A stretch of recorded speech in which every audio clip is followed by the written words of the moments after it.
Nĩ kĩrugũrio kĩa mĩbango ĩrĩ ĩtanyĩtwo gũteithĩrĩria mũingĩ kaunti-inĩ ya Nyeri na guothe bũrũri-inĩ.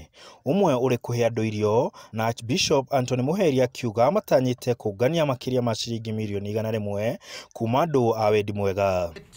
That we hope to reach with this initiative is slightly over 115 million.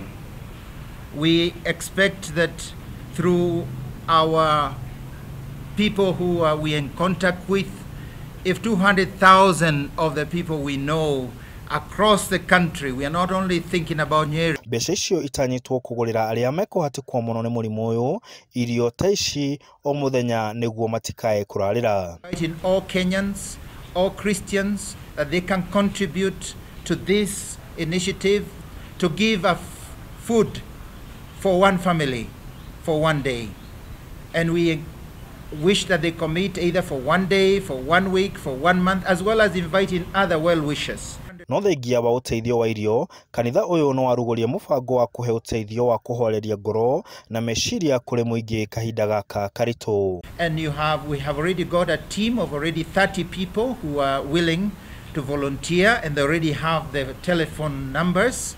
And we also have a specialist, a group of psychological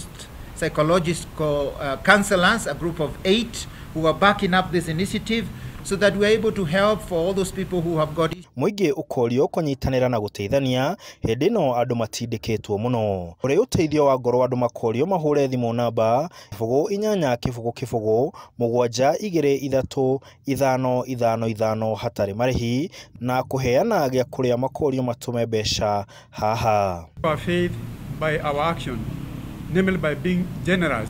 Handũ-inĩ ha Inooro TV de kaunti ya Nyeri, njĩtagwo Martin Munene.